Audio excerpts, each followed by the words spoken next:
పటాన్చెరు ఎమ్మెల్యేగూడెం మహిపాల్ రెడ్డి బీరంగూడ డివిజన్లో 8.55 కోట్ల రూపాయల వ్యయంతో పలు అభివృద్ధి పనులకు శంకుస్థాపన చేశారు. వేగంగా విస్తరిస్తున్న కాలనీలో రోడ్లు, డ్రైనేజీలు, తాగునీరు, వీధి దీపాల కల్పనకు నిధులు కేటాయిస్తున్నామని తెలిపారు. పటాన్చెరును మోడల్ నియోజకవర్గంగా తీర్చిదిద్దడమే లక్ష్యమని, ప్రజా సమస్యల పరిష్కారమే ప్రభుత్వ ప్రధాన ధ్యేయమని స్పష్టం చేశారు. అభివృద్ధి పనులను నాణ్యత ప్రమాణాలతో నిర్ణీత గడువులోగా పూర్తి చేయాలని అధికారులను ఆదేశించారు.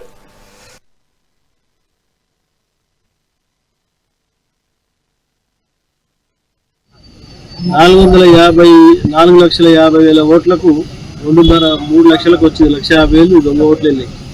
డబల్ ఓట్లు ఎందుకు చెప్తున్నానంటే, మన ఎస్ఐఆర్లో మీరు చేసుకున్నారో ఇంకా 10వ తారీఖు వరకు టైం ఉంది. ఎస్ఐఆర్లో మీ ఓటర్ నమోదు చేసుకోండి. ఓటర్ నమోదు చేసుకుంటే ఏమవుతుందంటే, ప్రతి విషయంలో అడగడానికి పూర్తి అధికారం ఉంటుంది, రైట్స్ ఉంటాయి. రేషన్ కార్డు కానీ, పిల్లల సర్టిఫికెట్లు కానీ, రకరకాల అవసరాలు ఉంటాయి. కాబట్టి అది మీరు ఎస్ఐఆర్లో ఓటరు 10వ తారీఖు వరకు అవకాశం ఉంది. దాన్ని ఎస్ఐఆర్లో దాన్ని ఓటర్ లిస్టులో పేరు సమకూర్చుకోవాలని చెప్పి మీ అందరికీ కోరుతా ఉన్నాను.